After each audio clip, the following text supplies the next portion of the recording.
Banyak hal yang dilakukan di dalam rumah.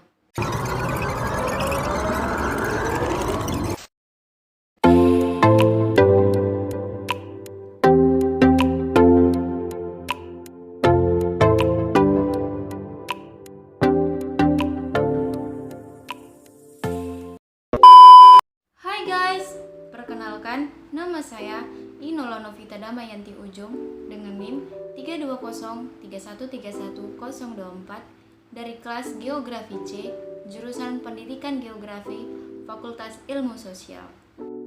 Baiklah, pada kesempatan kali ini izinkan saya membahas tentang profesional guru dalam menghadapi pandemi COVID-19 di era 4.0. COVID-19 atau coronavirus disease pada tahun 2019 merupakan penyakit yang berasal dari Wuhan, Cina yang berhasil menggemparkan seluruh warga di dunia. Gejala umum yang ditimbulkan oleh COVID-19 ini seperti demam, batuk kering, dan kelelahan. Sedangkan gejala yang tidak umum, namun ketika kita sudah memiliki gejala seperti ini, alangkah baiknya kita periksakan ke dokter untuk melakukan swab test seperti radang tenggorokan, hilangnya indera perasa dan pencium, nyeri sendi, serta ruam pada kulit. COVID-19 ini dapat menyebabkan sesak nafas, dada tertekan, hingga kematian. Dari gejala-gejala tersebut memang terdengar sepele, namun pada kenyataannya COVID-19 sudah memakan banyak korban. Sejak corona hadir di Indonesia pada awal tahun 2020, membuat seluruh warga Indonesia menjadi panik dan bingung. Akhirnya pemerintah mengeluarkan himbauan untuk melakukan protokol kesehatan, yaitu menerapkan 3M, mencuci tangan, menggunakan masker, dan menjaga jarak. Awalnya seluruh warga Indonesia patuh akan peraturan tersebut, namun lama-kelamaan warga Indonesia mulai lalai. Banyak warga yang sedang berkeluaran di luar tidak menggunakan masker dan berada di tempat keramaian, tidak menjaga jarak, dan tidak mencuci tangan. Dengan hal tersebut, akhirnya kasus COVID-19 di Indonesia membludak.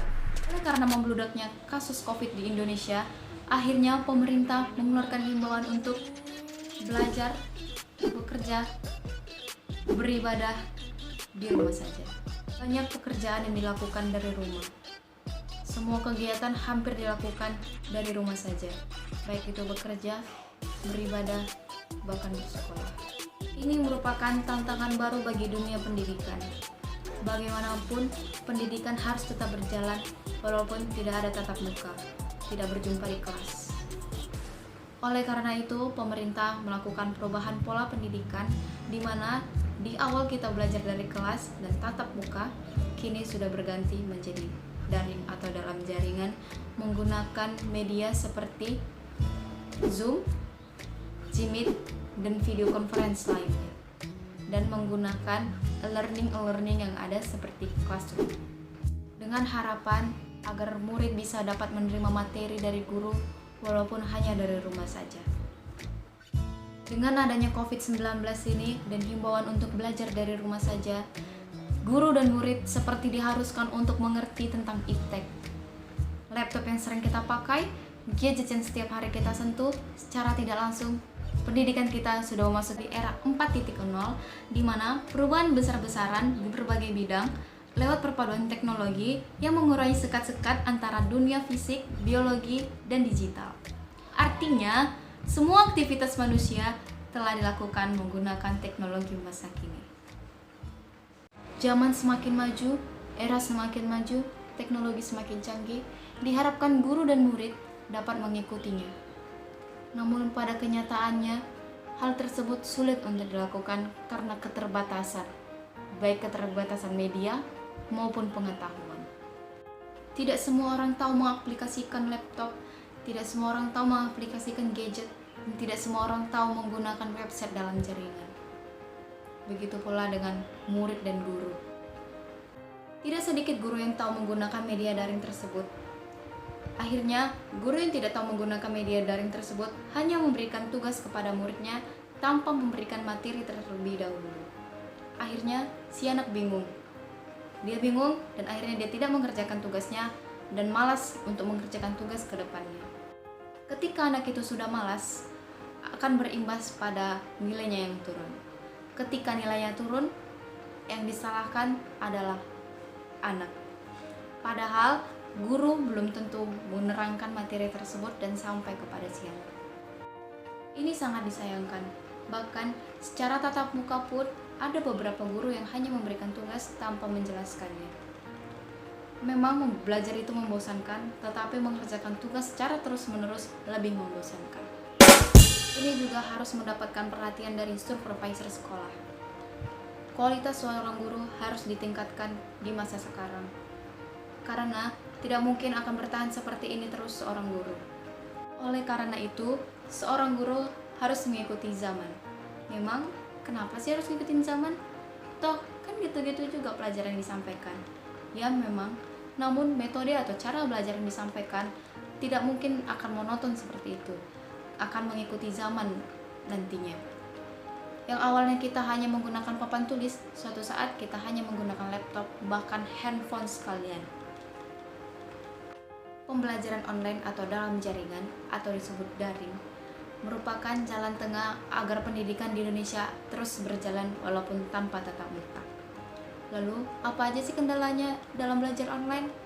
Ya, tentu saja online kita berbicara tentang jaringan. Yang pastinya jaringan yang tidak stabil antara satu murid dengan murid yang lain, antara guru dengan murid, yang mengakibatkan daring ini susah berjalan dan banyak tidak diminati oleh orang-orang. Orang-orang banyak mengeluh tentang daring karena tidak mengerti, karena jaringan mereka terputus-putus. Tersebut merupakan alasan dari beberapa guru tidak melakukan video conference karena jaringan antara murid dengan guru berbeda-beda. Ada murid yang di pelosok, ada murid yang di kota, sehingga guru memilih untuk mengirimkan tugas saja. Namun, hal ini sangat-sangat tidak efektif. Ketika kita hanya mengirimkan tugas, anak menjadi bingung. Anak bingung, akhirnya orang tua menjadi resah. Lah, kenapa resah? Kan anaknya yang sekolah, bukan orang tuanya. Ya, karena anak sudah bingung, akhirnya dia lari ke orang tuanya.